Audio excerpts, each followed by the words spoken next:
If we're being honest, just the a littlest. little bit bedraggled. How dare you? I've never been draggled a day in my life. I am bedraggled. I am terrifically bedraggled.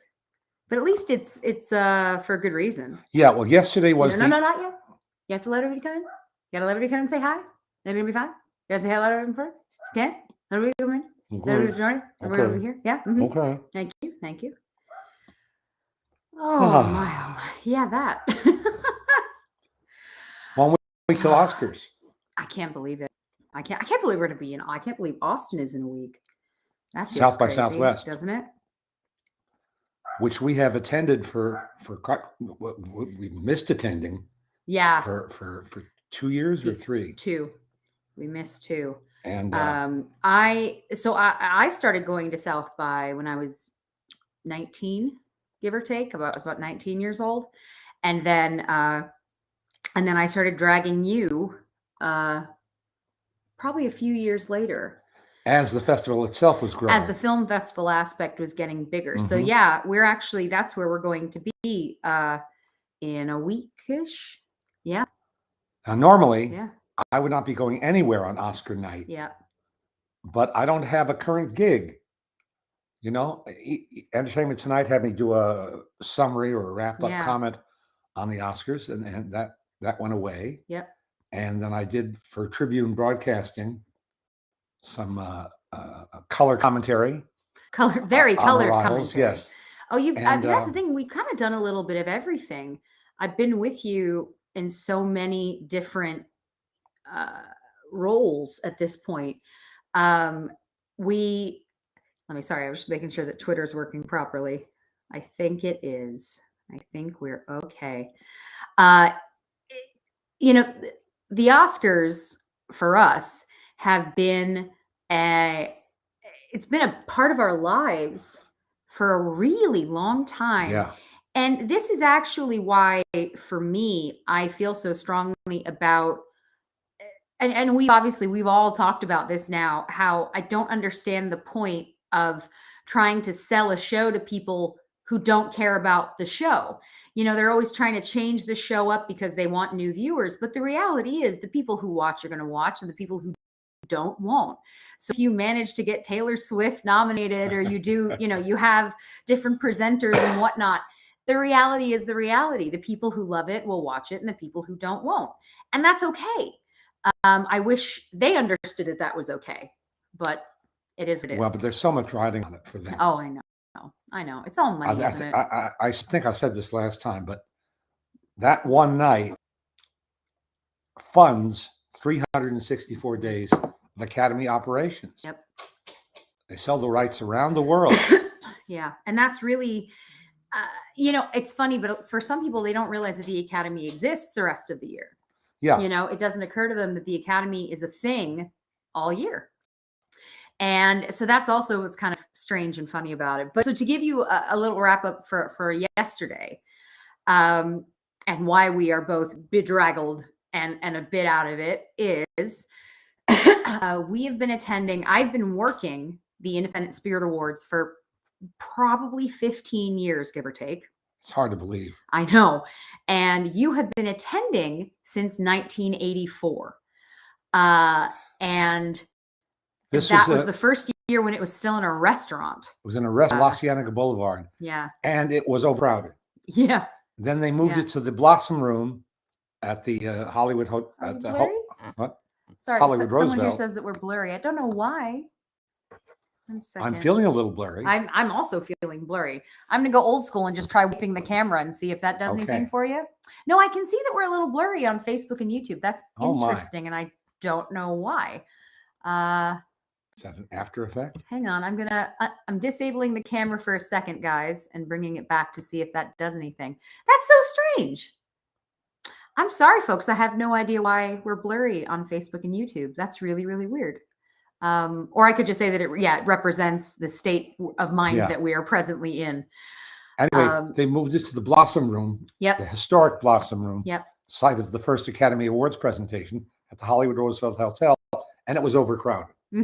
And finally, they moved it out to a giant, and I do mean giant-sized tent. Yeah. On the beach in Santa Monica. and it's overcrowded. Yeah. So getting a ticket is a feat. A feat. It's not easy. And it's Feliz Domingo to you too. It's a wild event. And I'll tell you, one of the funniest parts is that it really did used to feel separate to all things Oscar. So they for a million years were a day apart. Yeah, they would hold that on Saturday. Spirits were Saturday. Sunday night would be the Sunday Oscars. were Academy Awards. And at one point, they were positioning themselves, or I don't know if they were doing it, but other it was people. Sort of the thing. The anti-Oscar. No, it was the indie Oscars. Yeah, right. The indie. That was because not anti. Nobody's against. Better just way. The indie Oscars, and the idea, and still is the idea, is that this is how, you know, if you succeed here, it's a pretty darn big deal. You know what I mean? And their award is a bronze shoestring. Is that what it is? Yeah. Didn't know that's what it was. Making movies on a shoestring. I gotta tell you, it's the heaviest thing I think I've ever held. I had no clue. I'll tell again. We'll get into that. Yeah. So Christy's asking, Chris is asking why the Independent Film Awards are so dark. I don't know. It's the look they go for. It's always really dark in the room as well, with a lot of purple and pink lights. It just is. I could not tell you why. I just want to go back up here 1 second as you guys are starting to ask questions, because one that's very important to me, Shannon Sales, what is your take on the Vanderpump Rules scandal? Shannon, I have no one to talk about this with. I am obsessed with those shows, and nobody I know watches them. So I'm all alone and I have no one to talk about this crazy stuff with. So you and I need to be real friends, because I need someone that when I heard all of the craziness going on, none of this applies to life or to you. I understand. Drama is what's happening over there. What are my thoughts? This is crazy. If you don't know what I'm talking about, you don't need to know what I'm talking about. It doesn't actually matter. But Shannon, I appreciate your asking. My God, Vanderpump Rules on Bravo, the drama. Do I know any of those people personally? So I don't. But I went to school with all the Real Housewives of Beverly Hills kids. I went to school with all their children, including Pandora Todd, their daughter. And so, yeah, I do feel connected in a way. And I have friends that go to the restaurants and the bars. So, it's a bit of madness. Kevin just said that for his birthday today, he went and saw Casablanca on the big screen. And seeing your introduction was fantastic. So I'm guessing then today is when Fathom is showing Casablanca. That is today. I have no sense of time, but that's exciting. Today and on the 8th, which is Wednesday, I think. Sure. Yes, it is Wednesday because we're leaving Friday. Yeah. Lynn watched the Spirit Awards live on YouTube yesterday. I think it's my favorite awards show. People are genuinely excited to be there. Well, so to go back, it is so all the years I've worked, I've done different kinds of things, usually the same-ish, but fascinating because you never know who you're going to see. So again, it used to be two. Jesse is valuable to the operation of this function, this enormous function, because she knows so many of the publicists, and she knows or can identify at least many of the celebrities. Yeah. But to be clear, when we say knows, obviously it's either that we've interviewed them at some point or I've met them so they know who I am-ish. It's not like there's friendship. They just can identify me. Or I just recognize people others don't. So if you're looking for so-and-so, I can usually help you. So when we first started working this event, before there was the internet on our phones, my initial job in many cases was to tell people who was coming in. And again, this is a long time ago, so it was also very truly indie. So, and as I say, that's the biggest change, is now the people you see at Spirits are a lot of the same people you're going to see at the Oscars. Some years they're almost carbon copies. Exactly. That's an old reference, carbon copies. What was everybody calling it? It was something Fences. I can't remember. Fences came out at the same time as another movie that had an all-black cast. Yeah. And people couldn't tell. People were confusing them and putting them all into sort of one movie. It became one movie, but I can't remember what the second film was. But it was just ridiculous and funny because they both had really, really big casts and they just kept getting everybody confused. Was it Moonlight Fences? I'm sorry, I can't remember, but it was, yeah. So that was my job initially, was just to help explain who was coming out. Then it became talent wrangling, which is getting people to their seats and making sure that they get up on stage when they're supposed to, stuff like that. And so on and so forth. And in the last few years, my job has been to get the presenters and winners off stage and then back to, there's an IMDb photo area and a press area. And so my job is to greet them and get them over there. It might have been Hidden Figures. It might have been Hidden Picket Fences or something like that. As I say, I'm saying them together because people started making them one movie, and that was the running joke, was it just became one film. So the thing is, it's two-part. The first is that people are so excited after they've won, they're not really paying attention. So they tend to sort of go all directions off the stage. So part of why I'm ideal for this situation is I'm very easy to see. And so they put me and my bright hair and tattoos right there so that as people start to wander the wrong way, I can go, ah, and I flail. I would say I look like a muppet. I flail my arms and I get their attention to come with me. But not only are they excited, but a lot of the times they sort of want to linger wherever they are. But depending on who it is, like with Michelle Yeoh, as soon as she came off stage, we had to get her back to her seat because the next award was Best Picture. Right. But so, yeah, this year they hired these two really wonderful trophy girls, the women who were carrying the awards. And they helped so much because they tried to guide them. The only time it was a problem were when it was a large cast that went up, or a lot of people, because again, they wander away and you have to try to grab them. Oh, it's hence the term wrangling. Wrangling, truly wrangling. I should have a lasso.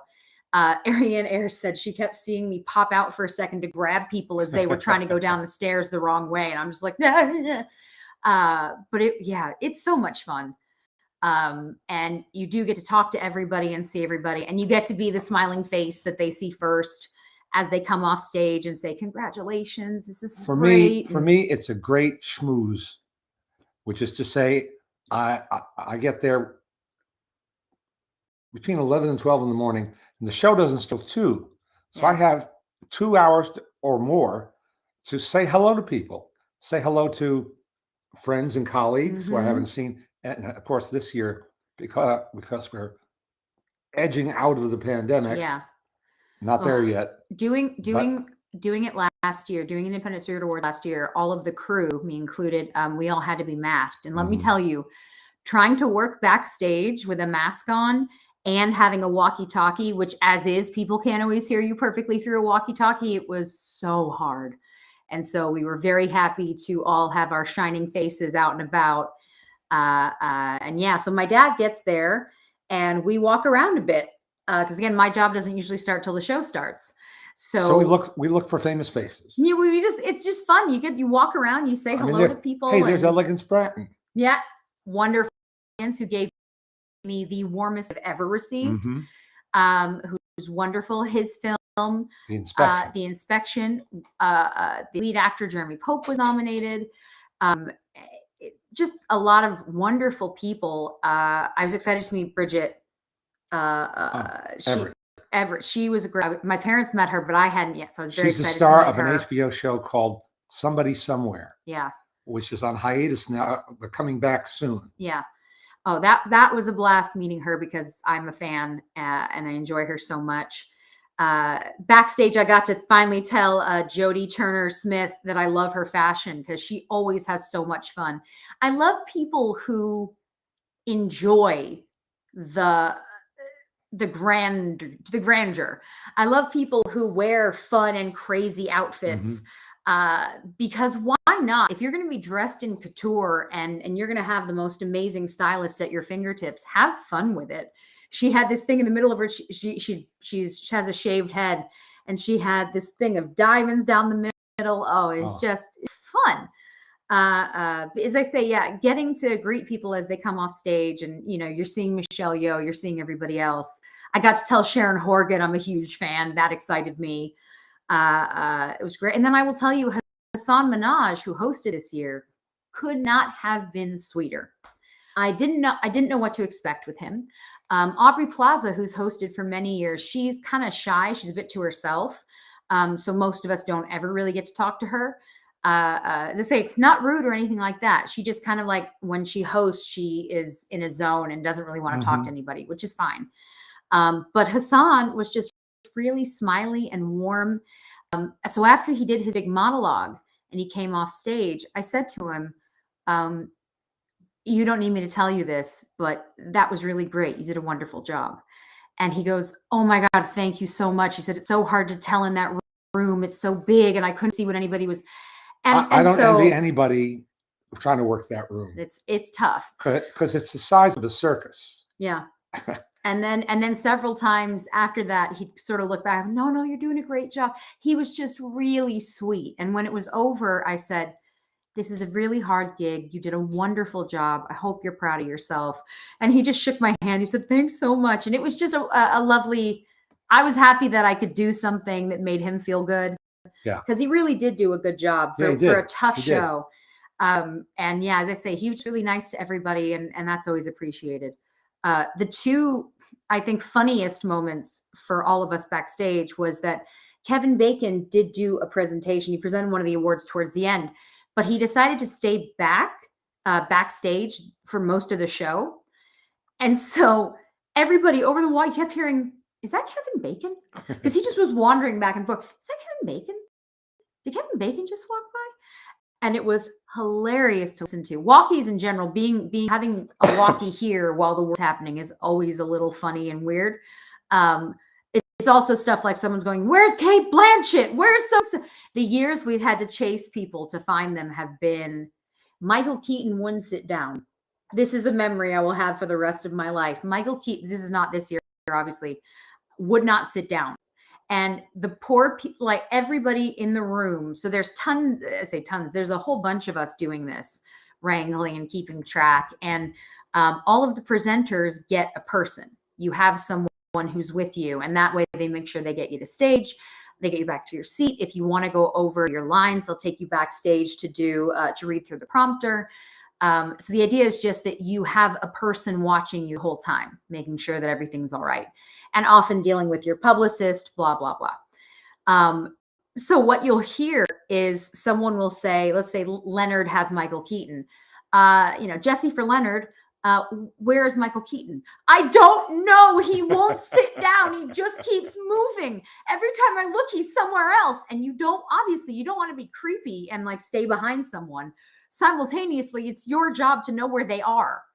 And yeah, so some of the years we've just had a bit of wildness. Josh did get, my friend Josh, who works this with me now, I brought him in a few years ago. He had Jeremy Pope, which he was very excited about. And he said he was really lovely. Start of the inspection. Yeah, he said he was really lovely. And of course that made us happy. Last year, Josh had Coleman Domingo, who is electric. He is another one. I spoke to him a little bit and yeah. As I say, that the fun part is this is a fun show. Everyone's getting drunk at the beach. And my only complaint yesterday is that this was the first year in many years that it was not broadcast on a cable, if that's on a cable network. So there were no commercial breaks. And this is the very first year. And mind you, SAG had this as well. There were no commercial breaks. And what that means is the show doesn't stop. And by not stopping, I couldn't table hop, which is one of the things I look forward to doing. But also people couldn't go to the bathroom. So at a certain point, it was really funny. They went to show a clip package. And again, I'm standing essentially like just off the stage. And I saw probably 100 people stand up in unison and run to the two sides where the bathrooms are. It was so funny. This is the first year they've done that. And as I say, SAG had a similar issue. And that is why I think people stayed so long after the show, because they wanted to get their schmoozing in. Right. Because they didn't get to do it. Right. So one year, I'm going to make an educated guess. This is 8 years ago. Okay. I said to Jesse, Mark Maron is here. Yeah. I want to be on this podcast. Yeah. Try to get a hold of him. And my daughter takes on the mission. I was given an assignment and I was going to achieve the assignment. And she got his email address. So he comes backstage because he's going to be a presenter, and I find out when he's going to be going backstage. I meet him backstage, and I go, "Hi, this is Crick, right?" Because the thing is, because the show is live, even when we had commercials, we had very short bits of time between, so everything's moving. I go, "Hi, my name is Jesse Maltin. My dad is Leonard Maltin, and he would really, really like to talk to you about being on your show. He's a big fan. Is there any way that he could contact you?" And he goes, "Oh yeah, your dad's great. I'm a fan. Yeah." And then he gives me his email address, and proudly went and found my dad. And I was like, "I got him." So I did the show with Mark, which was fun to do. And somebody heard it at Earwolf, which is a podcast network. Hi, Logan. And that's why I'm doing a podcast today. Yeah. It's been reinvented. Yeah. It's no longer with Baron Vaughn or with those people. And now it's me, Lord help us. But yeah, that's really how that came to be. But it was, as I say, people are very relaxed. And so usually getting, you can kind of just say that to them. When Molly Shannon came backstage, because she presented yesterday, and she ended up presenting the award to Kinta Brunson, who is just sweeping all awards. It was neat to get to say, "Molly Shannon, hi, I'm a big fan." Because the thing, and if you want a tip on how you tell someone you're a fan, is you say it quickly and then get out of their way. So you're not the person that lingers. You don't ask for anything. You just sort of go, "Hey, I'm a big fan," and you let them leave. And then it's not awkward for you or for them. I just want to read this because this is lovely. Christian said, "My life as a film scholar began with your movie guide. I have been in the trenches for more than 30 years as both a scholar and a filmmaker. When you stopped publishing your guide, I nearly wept. I just wanted to thank you for the immeasurable impact you've made on my life. Thank you so much." Christian, that's beautiful.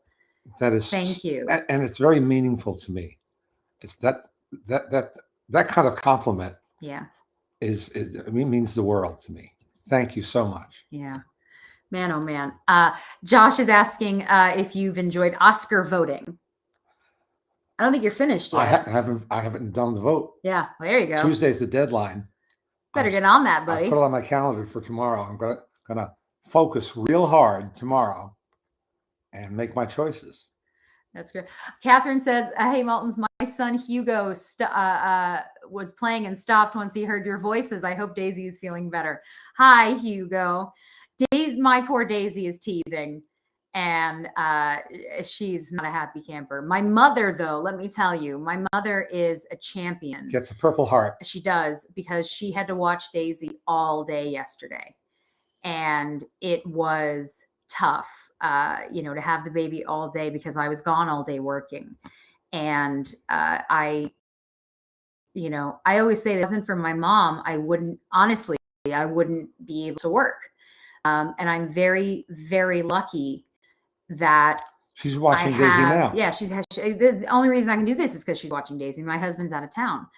And so, I'm just very, very, very lucky. And it's not like it's a chore. She's a very happy, but it's a lot. Kids are a lot. Little girl, but that I have unlimited energy. She does. There's no off switch. I'd like to buy her energy. Yeah. Chris says, "Is there any way they can bribe you to vote for their favorites for the Oscars?" I will put a PayPal at the. I'm not saying I'm impervious to bribery. I really am, though. He is impervious to bribery. I'll tell you, the main thing, if you want anything from my dad, I told you, just give him chocolate. Give him chocolate, and the man just goes weak. Victoria says, "I got distracted by Gone with the Wind. I was watching upstairs with my mom and Daisy. I think this is her first time." I love that. What's your take on the new Peter Pan from Disney? I'm excited to see Alan Tudyk as Mr. Darling. I didn't know.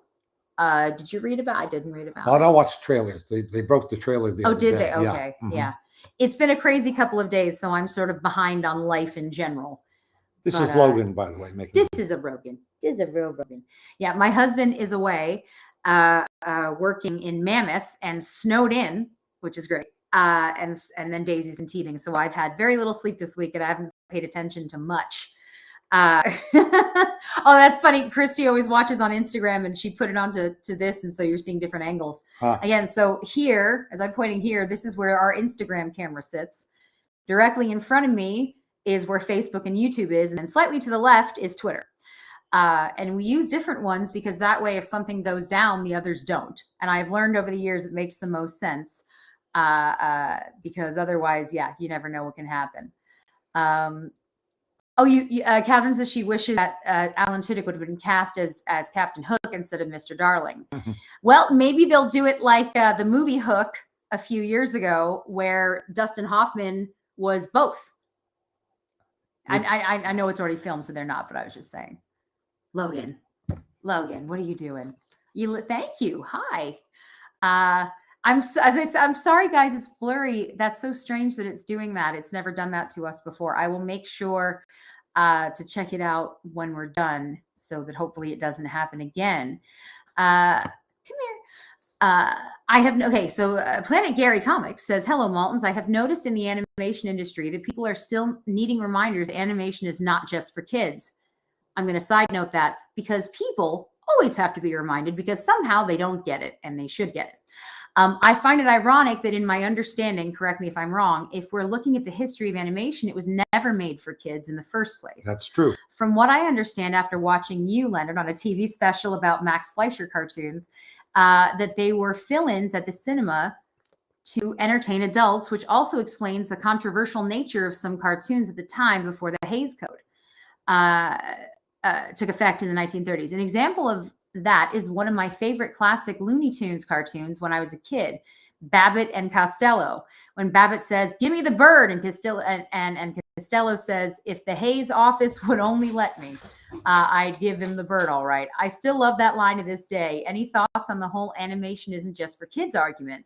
It shouldn't be an argument. It's just fact. Giving somebody what they used to call the raspberry was forbidden by the Hays office. Yeah. You're saying about animation. Fun fact for today. Well, animation, as people keep saying, is not a genre. Mm-mm. It's a medium. It's a medium. Last year, Flea. Yeah, Flea got a lot of attention. Flea got nominated, I think, in both the documentary category and the animated category. You did, yeah. And that was a big deal. That was a really, really big deal.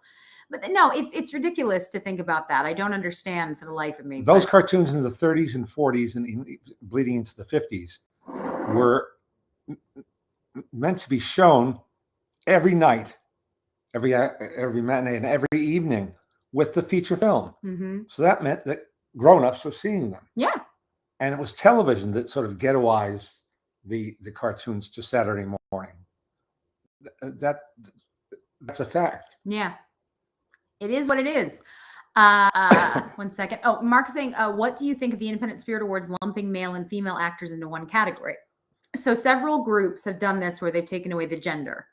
The LA Film Critics group too. And Critics' Choice. Now, but here's the thing. We were talking about this a little bit yesterday. What I thought, I didn't look it up. What I thought was that that they were going to do what the others had done, which is give it to more than one person. The LA Film Critics, I'm a member of the LA Film Critics Association. We took the two top vote getters and gave them both Best Performance awards. And that's what Critics' Choice did as well. So you had two people win, which I thought was really fun. Now it happened that a woman and a man and a woman, both the lead and supporting. So I didn't realize that with Spirits, they were just going to give it to one person. I think, pardon me, but I think that's dumb. I think the idea of lumping everybody, and lumping is the word, putting them all into one category, that's fine. I don't care if you don't want to have gender be a thing. That's all right. I don't really care either way. That's fine. If it makes people happy, go for it. But the idea of then taking the best performances and only choosing one, when in fact, those are, what do we know? There are 5 top categories, right? What are the 5 that people remember that they talk about? You have Best Picture, Best Actor, Best Actress, Supporting, right? So the idea that you've now taken away 2 of those, I don't think makes any sense. And why would you not just give it to 2 people, highlight 2 people? And if it's 2 women, or if it's 2 men, or if it's a man and a woman, however it works out, right. Let the chips fall. At least 2 people are being celebrated. I don't like it at all. I don't think it makes any sense for spirits. And I hope that maybe next year, since this is the first year they've done this, my hope is that next year somebody will go, don't do that again. And then they won't do that again. And now they're embracing television too. Yes. This year they included several television categories, which is why Quinta Brunson won again. Mm-hmm. Bernie Mattson passed away a couple days ago. Do you want to say something about him?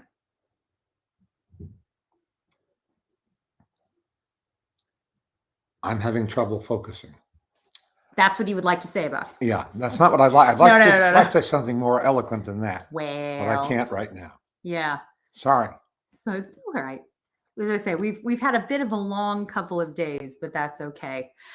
Do you think the articles about anonymous Oscar ballots are accurate, or do you think sometimes they make up these ballots?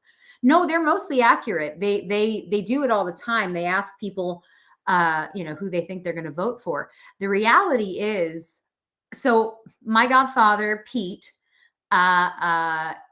he is one of the sort of go-to Oscar handicappers. I think he's the best Oscar handicapper in town. Yeah.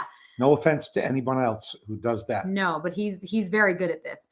And he does sort of his own straw polls, which is part of how he figures out who he thinks is going to win. So he'll speak to a handful of people in each branch to try to get a sense of what they're thinking. And then the wind is blowing. And then he'll start asking a couple of people whom he knows are voters and see what they think.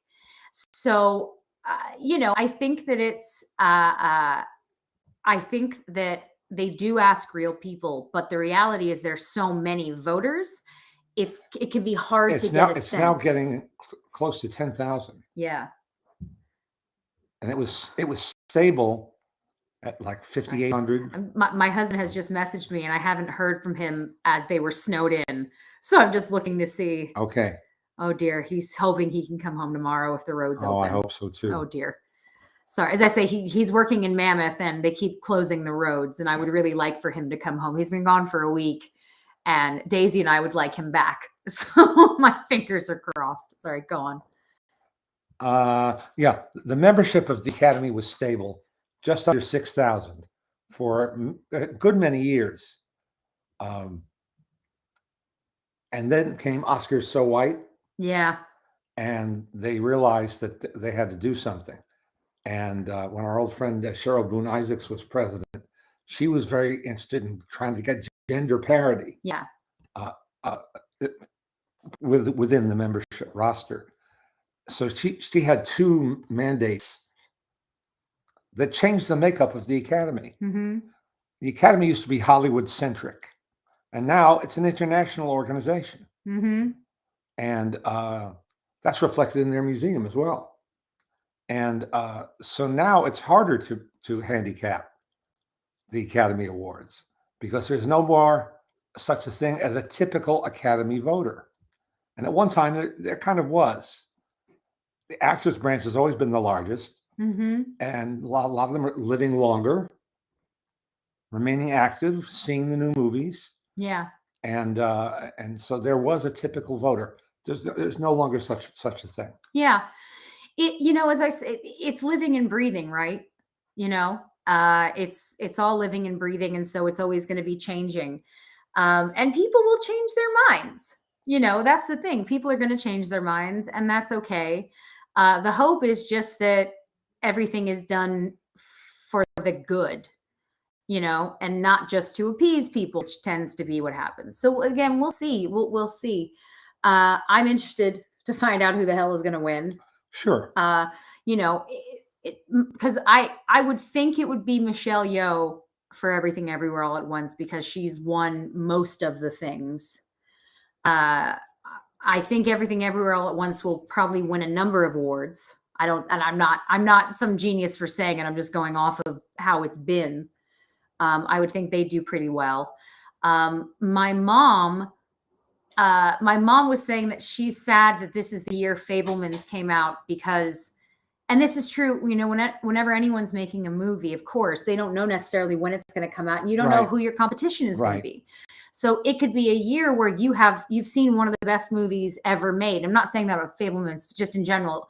It's one of the best movies you've ever seen. But if something else is there, like I love Marcel the Shell with Shoes On. I've said this a million times. I love it. But when you're up against Guillermo del Toro with Pinocchio, and a lot of people love that film and a lot of people love him, it's hard. Had it been a quieter year for animation, that might have won. So that's kind of the tricky thing, is you just don't know. That's how Al Pacino didn't win the first 7 times he was nominated. Yeah. You don't know who you're going to be up against. Yeah. Because Fabelmans was one of your favorite films this year. Yes. And it's really gotten almost nothing. It's been nominated for a number of things, but it hasn't won much. So yeah, we'll see. As I say, we'll kind of see what happens. So here's, I plan to watch The Fabelmans before the Oscars. Did you see it? And if so, do you recommend? I did not care for the movie Jamie Lee Curtis was nominated for. Unfortunately, not my cup of tea. Well, you didn't like everything. You didn't love Everything Everywhere All at Once. No, the way I some think people have. think it's too long. Mm-hmm. I liked what they were doing. I really liked what they were doing, but then I got it. Mm-hmm. And I felt, let's move ahead. Yeah. That's my only critique of it. Yeah. But I will tell you, though, that everyone involved in that film, it's a lot of really good people who've worked really, really hard. I saw Jamie yesterday. Yeah. Oh, I saw her when she came backstage. She goes, "Where's your kid?" To which it's the first thing everyone says to you when you have a small child is, "Where's your child?" And my favorite response is, "I have a child." But yeah, it's so much fun to see her, and she's having a blast. I would love to next week just so she could win. I don't know if she will. Kwon too. I think he is going to win. He's won everything. He's won everything, so I think he's going to win. We'll see. And we'll see if Brendan Fraser wins. He may or may not. We don't know. As I say, it really is just it's up for grabs, isn't it? Yeah. Josh is saying he loved Fabelmans. And sorry, a couple of you were talking, but yeah, it's. And everybody's opinion, right? But yeah, so a different year, Fabelmans could have done more. Mm-hmm. It could have gotten more attention, more awards. It just happened that it didn't, because it's up against some other stuff. Joao was saying, how do you manage not to go nuts during awards season? Don't you think that nowadays there's too much attention to every award? Yes. Absolutely. And awards season. And remarkably little work gets done. Yeah. I mean, people are, stymied. They can't get a proper work weekend. Yeah. Well, so we interviewed Jordan Peele when Get Out was happening, and we interviewed him close to Oscar time. Mm-hmm. And I said to him, you must be so exhausted and you must be so tired of talking about every single aspect of this movie by now. And the thing is, I said it to him, obviously, in a way that was not meant to be disrespectful. And he understood what I meant. And he said, yeah. Because he wants to be out directing and creating, as many people do. They want to be working on their next thing. Remember that Everything Everywhere was finished 2 years ago. Yeah. So these guys are now doing this whole thing for it, but the movie's been done for 2 years. Yeah. We saw a number of the women from Women Talking, including Sheila, is it McCartney or McCarthy? McCarthy, who's wonderful. And she, again, with nothing but positivity, said, now I want another job. Because again, this is a business. And so as much as she's loving getting the attention that she's getting for Women Talking, she'd rather be working. She wants to work. So yeah, that's the hard part of dealing with that. I got to talk to Sally Field when she was nominated for Lincoln, Steven Spielberg's Lincoln. And I asked her to compare that experience with her earlier experiences in the late 70s, Norma Ray and places in the art. And she said, there's so much more now, so many more media outlets, so many more award ceremonies. She said, I don't have the wardrobe for this. I don't have the strength to do all these things. The amount of time it takes, and especially for women in terms of fashion, all the rest of it, it's a lot. Yeah. And if you imagine that it's gone from being a couple of weekends in January and February to being essentially November packed through to now March, it's a lot. And on the one hand, people don't want to complain. This is what they call a first world problems, right?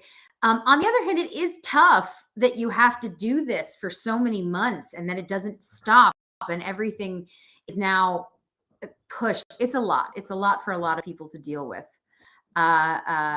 Samuel saying, as a fan of Hong Kong movies, great to see Michelle Yeoh get attention. Yes, absolutely.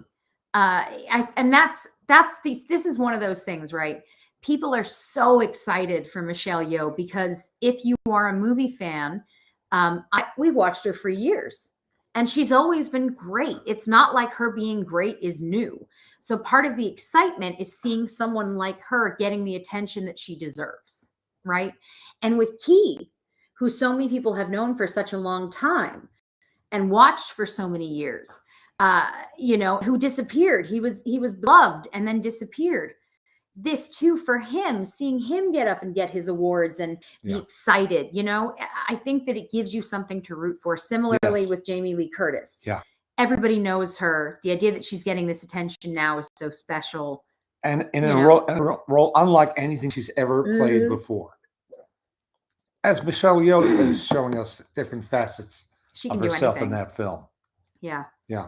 So that's it. You pulled this up with it, just kind of perfect. Yes, great cover. Yeah, I just started reading this, Michael Schulman's new book, The Oscar Wars. It's got a great artwork on the front.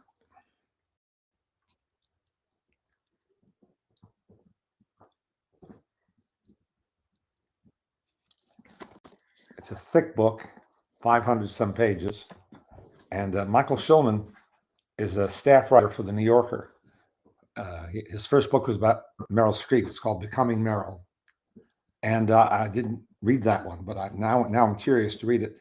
They published one chapter in the New Yorker magazine. So I've read that one chapter. It's great. And now we've read the first chapter of this book, which is about the beginnings of the Oscars. It's scrupulously well researched and it's great. It's great. And he's covering an era that some people are dismissive of, the late silent film period, because the first Oscars were for films like Wings, silent movie. The actor was Emil Jannings, the German actor whose Hollywood career ended with Coming of Sound, and Janet Gaynor, who was in three silent films. And it was cumulatively, she was given Best Actress for that. So he's 100% on the money here. I can't wait to dive back in. It's it's fascinating. Several people are saying they're excited to read that, of course. What is your response to the backlash on film Twitter against the Fabelmans for being a self-congratulating and self-indulgent effort by Steven Spielberg? I totally disagree with these bad take opinions. Look. At the Publicists Guild luncheon 20 odd years ago, Steven accepted an award, and he said he was of two minds. At the same time, he wanted to be on the cover of Time magazine and wanted to be left alone in a restaurant. So he knows. Yeah. He knows what's what. He is a very smart and very articulate man. And this is his saga. Yeah. And it's his version of his saga. Yeah. His sisters, might tell a different story, as they would, because everyone's different having point of view. Yeah. No, I don't think it's self-congratulatory. I think it's autobiographical. Yeah. Two different things. And as always, I mean, here's something that I would say about Steven Spielberg. I have never, ever heard a bad word about him. Ever. Mm-hmm. I've never heard anyone say mm-hmm. anything negative about the man. No. He is very kind, very warm, very generous, very, very generous, very generous. If you don't know about all of the charity work he does, like it's crazy. He donates not only his time, but a lot of his money to a lot of incredible causes. He believes in the Academy so much. Yeah. He has bought Oscars that have been turned out onto the auction market and given them back. To the Academy. so that they could be there on display the way they should. And not cheapen the value of the award. Nick says, let's see if those haters can make a success on can be successful doing movies. Yeah. Is the thing.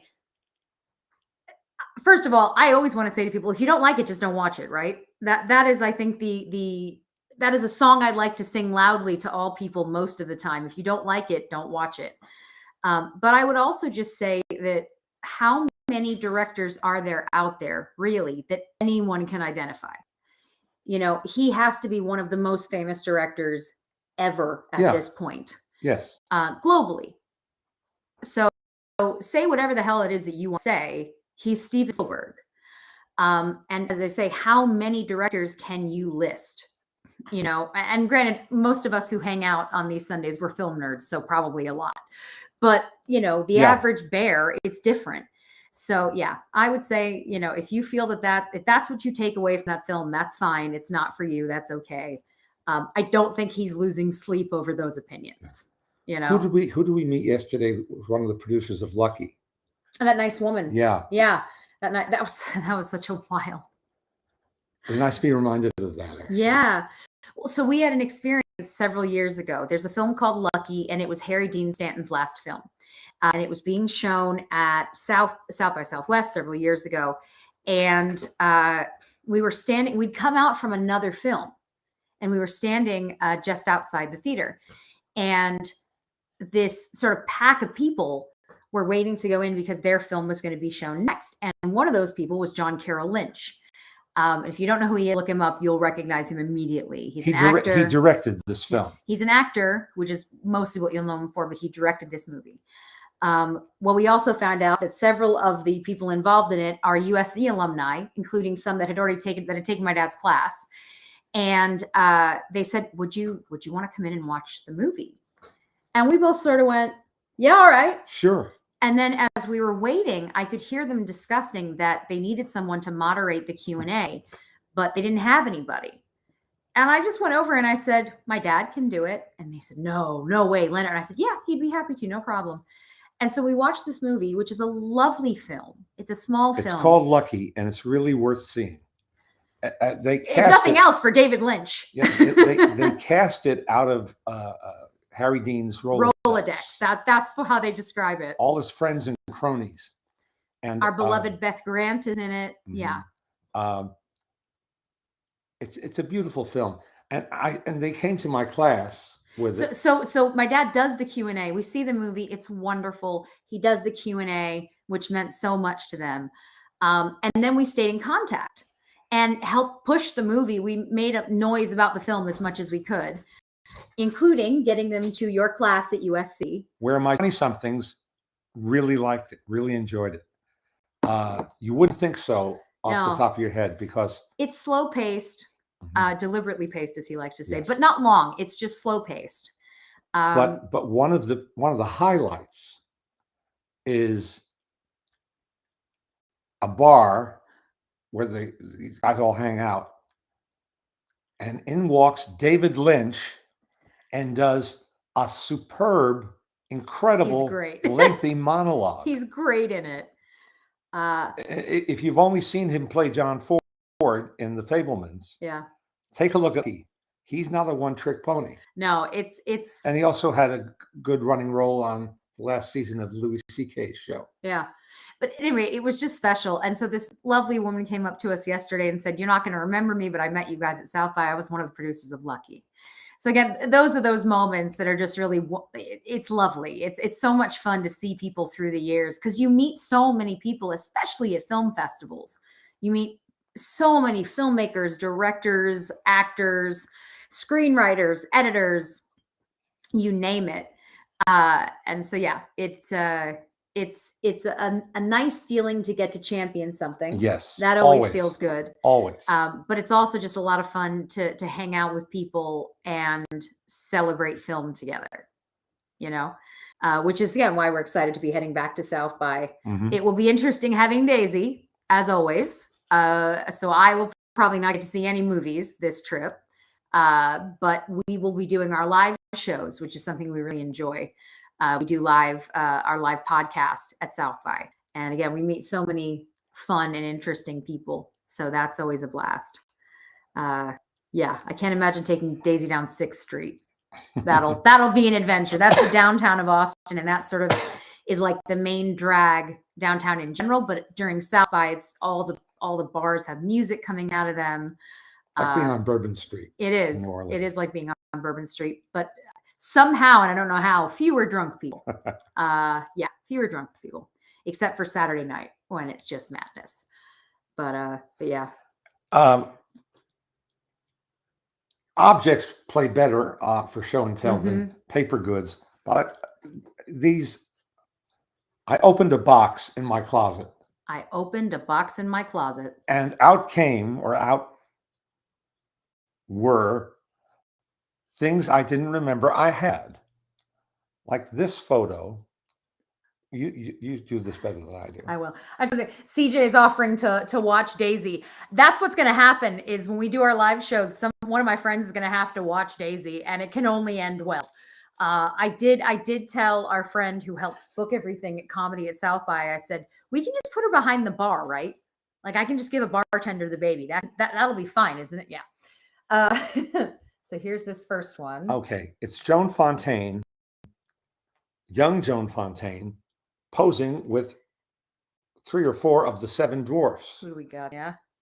Looks like we've got Sneezy, Grumpy, Happy, and Doc down here. This may have been cropped. I suspect it was cropped for this photo card. Why does this exist and why is it interesting? Joan Fontaine was unknown. She'd just been signed by RKO Radio Pictures to a contract and put into movies. RKO released Snow White and the 7 Dwarfs. So in 1937, she was on an unknown quant. 4 years later, she won an Oscar for Best Actress for Alfred Hitchcock. But here she's an unknown, doing what they did with starlets, as they used to call them, posing for publicity shots, helping to promote other RKO movies like Snow White. I love it. Thank you, Mike. Mike is saying that for those interested, Lucky is streaming on Magnolia Selects. That's great to know. Thank you so much. Yes, Lynn, my favorite thing all the time is to go, you have a baby in a bar. The movie, is it called Sweet Home Alabama? It's my favorite thing because I take Daisy into, when we're at different events, she'll be standing in bars. And I was like, yeah, you have a baby in a bar. We got one more here. 1 second. Sorry. Oh, yes. Thank you. Someone else is asking how Daisy's feeling. As I say, she's still teething. Bless her. We're just going to have to get her drunk. That poor kid. I mean, it didn't kill any of us, right? Put whiskey on those gums and they're fine. She'll live. I know Leonard knew the late Stan Laurel. There's a magical stage show called Charlie and Stan you should see. Do you still have Maltin Fest? You heard of this? No. And did you ever meet Stan? No. I didn't think so. I got a yeah. We knew his daughter. We knew Stan Laurel's daughter Lois, but we didn't know Stan. He responded to a combination Get Well fan letter that I wrote to him, and he signed his photo postcard. Hi, Leonard. Best luck always, Stan Laurel. Yeah. Prized. Wonderful. Prized moments. As for Maltin Fest, we do want to have it again. The hope is just that it has to happen when COVID has fully lifted, so that we can have everybody in one place, because that's really what I love. So I am hoping next year, also just because with Daisy, it's hard to plan anything, but I'm hoping that next year I'll be able to bring Maltin Fest back. My daughter went everywhere with me, and that was a favorite thing of mine to say. Absolutely. Well, that's it. Daisy's got to go wherever we go, This is a booklet called the RKO Daily Reminder. For what month? 1 second. RKO Daily Reminder, September 1943. That's when Mommy was born. That's right. My mom's birthday is September 19th, 1940. Be sure to see the RKO Radio Trade Show, published every month to remind you every day of RKO Radio pictures for showmen. It's a date book. And if you open the front cover, which I will,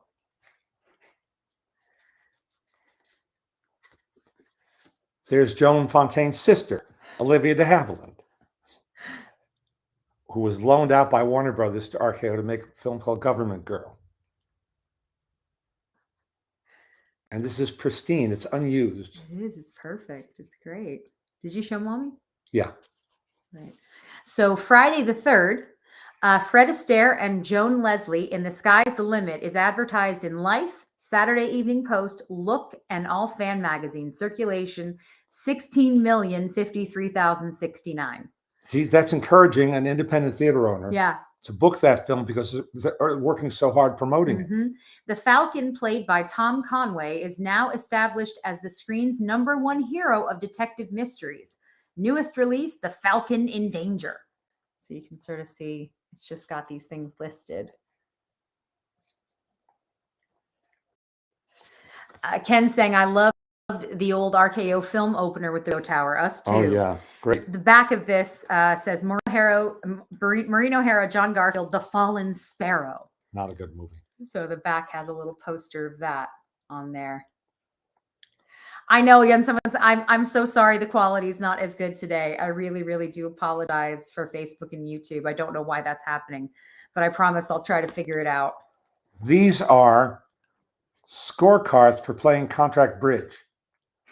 Now, what I don't know about bridge could fill a library. Your mother never taught you anything? Because my grandma was avid. Did Poppy play too? Yeah. I didn't know that. My grandma played all the time. She was into it. And here are pictured Jean Harlow and Douglas Fairbanks Jr. Are we we're trading them around? Yeah. Hang on here. And it's die cut so you can turn down the flaps. Yeah.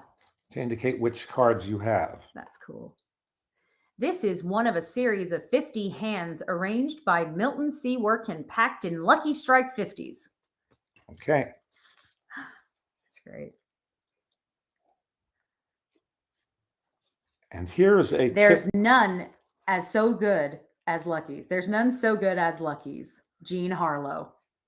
I want to know what his I'm quote sure is. she really said that. Lucky's are my standby. Douglas Fairbanks Jr. I love it. Here's a ticket to go to the Tom Mix Circus. Tom Mix Circus, admit 1, subject to payment of state and federal tax and 10-cent service charge. Reserve seat check to be exchanged at main entrance. Beeb Bros Circus, complimentary ticket, admit 1. There we go. Here's the front. When Tom's film career started waning, he went on the rodeo circuit. A circus circuit, I should say. Yeah. And where Tom went, his horse Tony accompanied. So here is a wonderful ticket. Tom Mix and Tony, special children's tickets, the other side.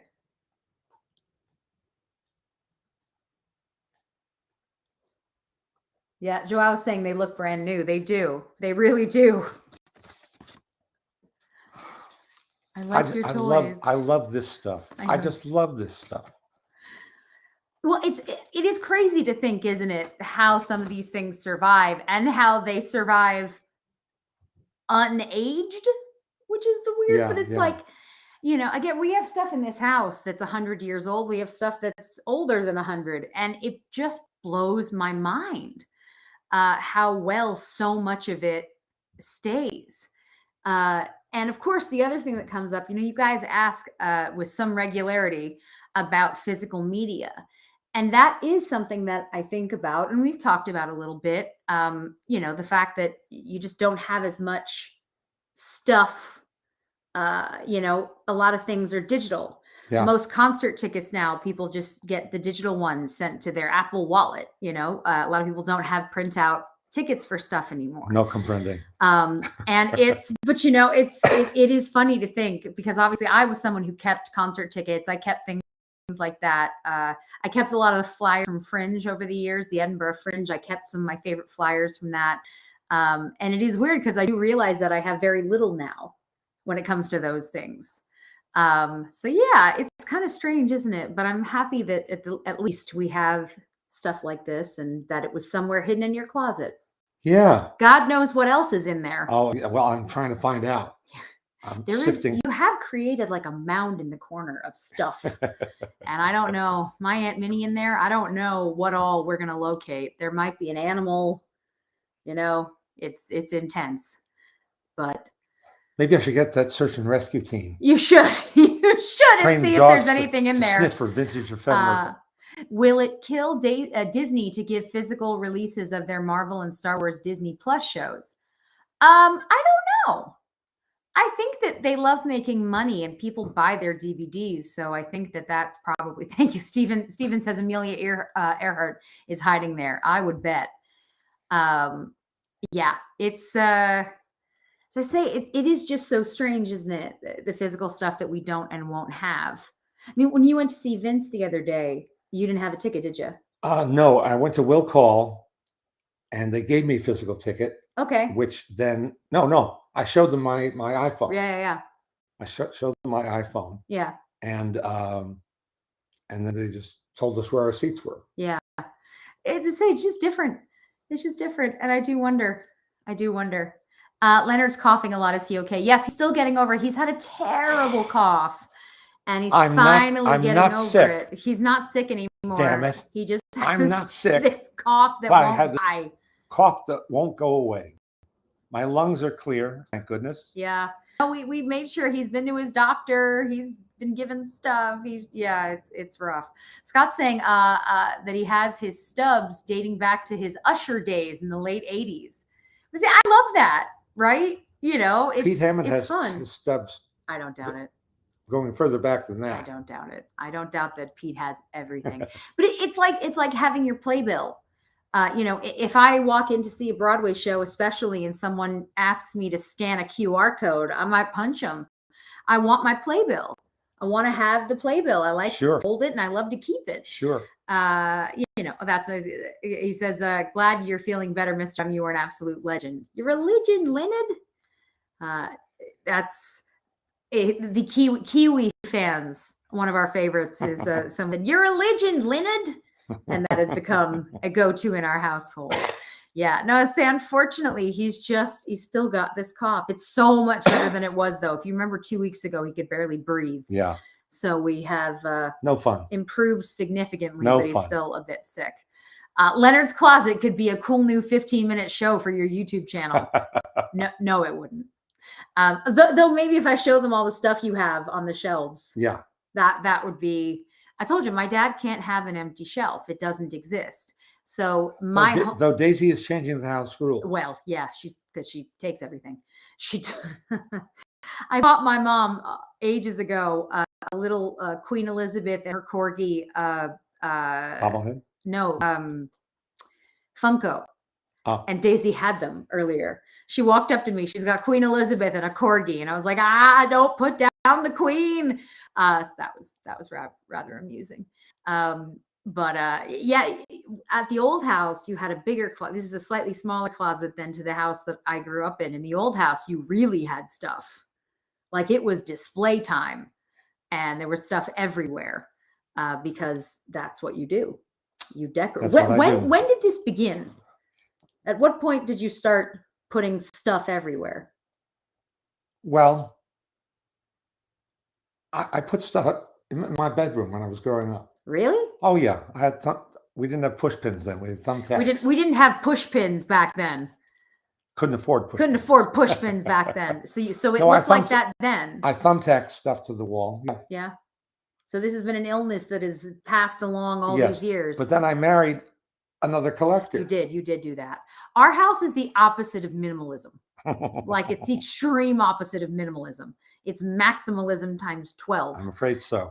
Yeah. My husband is still adjusting to the stuff. Yeah, it's poor guy. You didn't see the pictures yet that he sent me of everything frozen. No. They say my husband is working. My husband, if you don't know, my husband does lighting for events, and he works for a company, and he has a lot of fun. By that, I mean a lot of chaos. So they were working an event in Mammoth and got snowed in, and were told that everything was going to be safe where it was overnight. And when he got there this morning, there was snow on it. And this is inside. There was snow and ice frozen onto the wires. which is not dangerous in the slightest, is it, guys? Mike says, on the next episode of Hoarders, we take a look at Leonard Maltin's shelves. Here's the thing, though. Nothing dirty. That, to me, is key. Okay? There's no filth. There's no filth anywhere. Everything is clean. Things get dusted and cleaned. You're very clean. As a person, you're a big fan of clean. My dad likes to putter. He likes things to be neat and tidy. He's a putterer. So that is where I think we stay safe. I think that we keep from going on to one of those TV shows. And we can't eat at the dinner table. We can't eat at pretty much any other table in this house, but the dinner table is usually clear enough to eat on. So we're okay. Not that I'm defending us. We're hoarders, but we're clean hoarders. That's a big difference. There's no animals, or I don't believe there are any. Thank you. Yes, Chris says it's not hoarding, it's collecting. But again, cleanliness. Cleanliness is the important bit.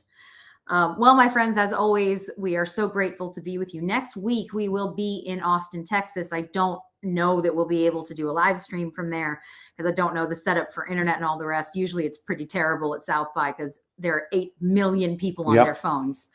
But we will try. If nothing else, we'll see you the following week. And we will check in because Oscars are next Sunday. So we will get to chat about that.